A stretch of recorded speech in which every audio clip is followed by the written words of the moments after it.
အားလုံးပဲမင်္ဂလာပါဗျာဒီဗီဒီယိုလေးကတော့ဒါမင်းညရှင်နိုင်ကစားခဲ့တဲ့ကျွန်တော် PSG အသင်းနဲ့အာဆင်နယ်အသင်းတို့ရဲ့ Champions League Semi Final အဆင့်ပေါ့နော်ဒုတိယကျော်ပွဲစဉ်ရဲ့ပွဲပြီးသုံးသက်ချက် review ဗီဒီယိုလေးပဲဖြစ်ပါတယ်အားလုံးမင်္ဂလာပါလို့နှုတ်ဆက်လိုက်ပါဗျာပထမဆုံးပြောမယ်ဆိုတော့နှစ်သင်းလုံးကတော့ပြီးခဲ့တဲ့ပွဲစဉ်တွေအတိုင်းပဲတူညီတဲ့ line နဲ့ပဲထွက်လာတယ်အာဆင်နယ်ကတော့ပထမကျော်ပွဲစဉ်က line နဲ့မှာ Thomas Partey တယောက်ပဲပြောင်းလဲလုပ်ပြီးတော့ကျန်တဲ့သူတို့အကောင်းဆုံး17ယောက်နဲ့ပဲပွဲထွက်လာတာဖြစ်လို့တစ်ဖက်က PSG ကလည်းဒဏ်ရာနဲ့ငယ်ပြဿနာရှိနေတဲ့ Dembele ရဲ့နေရာမှာပါကိုလာပွဲထွက်တာလွယ်ကျန်တဲ့နေရာတွေအကုန်လုံးပထမကျော်အတိုင်းပဲပြန်ပြီးတော့ပွဲထွက်လာတာတွေ့ရတယ်ပြီးတော့ဒီနေ့ပွဲစဉ်မှာအထူးသဖြင့်တွေ့ရတာတော့အာဆင်နယ်အသင်းနေနဲ့တော့ကျွန်တော်ဒီပထမပိုင်းမိနစ်15မိနစ်20လောက်ထိတော့အဆင်ပြေခဲ့တဲ့ဆိုပေမဲ့လည်းမိနစ်20နောက်ပိုင်းမှာသူတို့ရဲ့ကစားသမားတွေဒါအကျလာတဲ့အမြ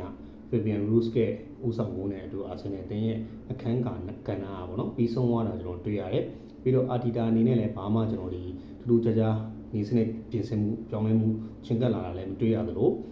တခုထူးခြားတာတခုကလက်ပြပွဲရတဲ့ခါကျရင်ကျွန်တော်တို့ဂိုးစီးတဲ့တမ်းပြီးမြောက်တဲ့ဒီစနစ်တခုပဲပေါ့နော်အဲ့ဒါလေးပဲအသုံးပြုပြီးတော့ကိုရရှိအောင်ကြိုးစားကစားတာတွေ့ရတယ်ဒါအတွက်နဲ့တော့အာဆင်နယ်အတွက်လုံလောက်တဲ့ကျွန်တော်တို့ပြောရမယ်ဆိုရင်ဒီပွဲအတွက်အနိုင်ပြန်ရရှိဖို့အတွက်လုံလောက်တဲ့စွမ်းဆောင်မှုတခုတော့မဖြစ်ခဲ့ဘူးဗျအဲ့တော့ဒီပွဲစဉ်မတိုင်ခင်ကျွန်တော်ရဲ့ preview video တွေမှာလည်းကျွန်တော်ပြောခဲ့တဲ့အတိုင်းပဲ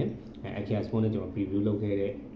ပွဲချုပ်သုံးချက်မှာလည်းပြောခဲ့တဲ့အတိုင်းပဲပေါ့ဂျာရဲမှာဘုံမောင်းတဲ့ပွဲစဉ်ကိုမလိုအပ်ဘဲနဲ့လူဆုံးထုတ်ကန်တဲ့အနေဆိုရဲအနေထားကအာဆင်နယ်အသင်းရဲ့ကစားသမားတွေအနေနဲ့ဒုတိယပိုင်းမိနစ်60-65မိနစ်နောက်ပိုင်းမှာကစားအားကျသွားပြီးတော့ PSG အသင်းရဲ့ဒုတိယဦးဆောင်ကိုခွင့်ပြုခြင်းခံခဲ့ရတယ်။အမှန်ဆိုရင် PSG အသင်းဒီမနေ့ကပွဲမှာဆိုရင်ကျွန်တော်တို့တက်စစ်ပိုင်းကပါကိုလာတို့ဒိုဗီတို့ပြီးတော့ Courage Clear တို့ရဲ့တန်ချက်တွေမှာကိုသမားကောက်ွယ်တာတွေအဆုံးသတ်ညံပြင်းတာတွေတန်ကြီးထွက်တာတွေအကြောင်းလိုက်တာဒီထက်ပိုပြီးပြတ်သားတဲ့ရဲလက်တစ်ခုမှဖြစ်သွားတာဗျ။မဟုတ်ရင်ကျွန်တော်တို့ဒီထက်ပိုပြီးပြတ်သားရဲလက်တစ်ခုဖြစ်သွားနိုင်တယ်။ပွဲပြီးကျွန်တော်တို့ interview တွေမှာတော့ Adidas တွေနဲ့အာဆင်နယ်အသင်းကပိုပြီးကောင်းခဲ့တယ်ဆိုတဲ့ဥစ္စာကိုသူကတော့ထက်တလဲလဲပြောနေပေမဲ့လည်းတကယ်နဲ့နှစ်ကျော်စလုံးရှင်မြန်ကစားသွားတဲ့အချိန်မှာတော့ PSG အသင်းကတော့ပိုပြီးတော့တည်ငြိမ်မှုရှိခဲ့တယ်ပို့ပြီးတော့ကောင်းမွန်ပြီးတော့ရဲလက်ပိုင်းဆိုင်အောင်ပို့ပြီးတော့အဆင်ပြေအောင်ပေါ့နော်ထိန်းချုပ်သွားနိုင်တဲ့အသင်းတစ်ခုဖြစ်ခဲ့တာလည်းကျွန်တော်တွေ့ခဲ့ရပြပြီးတော့ PSG အသင်းရဲ့တခြားသင်းတွေနဲ့မတူညီတဲ့အနေအထားကပြီးခဲ့တဲ့မနေ့ကကျွန်တော်တို့တနည်းအားပေါ့နော်ရှင်မြန်ကစားခဲ့တဲ့ဘာစီလိုနာနဲ့အင်တာမီလန်တို့ပွဲစဉ်မှာဆိုလည်းဘာစီလိုနာဒီအနိုင်ရလက်ရရှိခဲ့သည့်တိုင်အောင်ကစားပုံကိုကျွန်တော်တို့ပြုပြင်ပြောင်းလဲမှုမရှိဘဲနဲ့ပုံမှန်အတိုင်းပေါ့နော်အင်တာကိုအထင်သေးပြီးတော့ပေါ်ရှော့ဆိုတာကစားမိရတဲ့အတွက်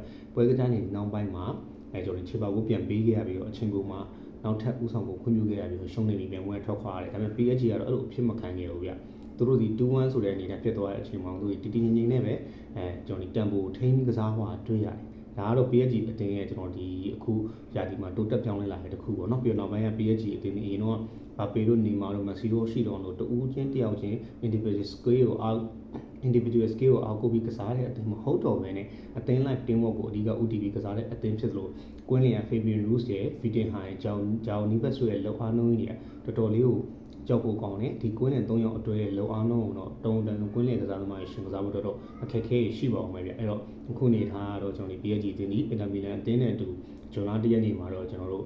UEFA Champions League Final ပွဲကြီးကိုမြို့နယ်မြို့မှာရှင်မြန်ကစားရတော့မယ်အဲ့တော့ဒီခုတက်လာတဲ့နှစ်သင်းလုံးကြီးထက်ထက်တန်တန်တက်လာဖြစ်သလိုသူတို့ရဲ့ပြိုင်ဘက်အသင်းတွေကိုလည်းအကောင်းဆုံးကြော်ဖြတ်လာနိုင်မြ Final ပွဲရလေပွဲကုန်းတစ်ပွဲဖြစ်နေမှာဖြစ်တဲ့အညီ PSG အသင်းရဲ့တိုက်စစ်နဲ့ကျွန်တော်တို့ Inter Milan အသင်းရဲ့ခံစစ်အားနဲ့မှုလည်းထပ်တွေ့အောင်ပဲထင်ပါတယ်ဗျအဲ့တော့ဒါလေးကတော့ကျွန်တော်ရဲ့ဒီမနေ့ညရှင်မြန်ကစားခဲ့တဲ့ Arsenal အသင်းနဲ့ PSG အသင်းတို့ရဲ့ကျွန်တော်တို့ပွဲပြီးသုံးသက်ချက် review လေးကိုအတူတူလေးလုပ်ပေးတာပ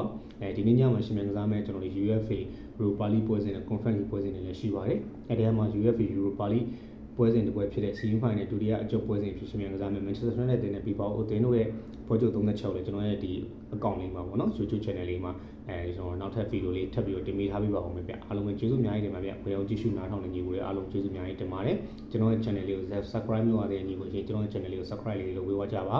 real လေးပေးလို့ရတဲ့ညီကိုလေးရှင်လည်းကျွန်တော်လက်မှတ်လေးထောင်ပါပေးကြပါဦးဗျဒါမှမဟုတ်ညီကိုတို့ရဲ့အထင်အမြင်လေးလည်း comment မှာဝင်ရောက်ဆွေးနွေးလို့ရပါတယ်အားလုံးကျေးဇူးအများကြီးတင်ပါတယ်နောက်ထပ် video တွေမှာပြန်လည်ဆုံတွေ့ပါမယ်ခင်ဗျာ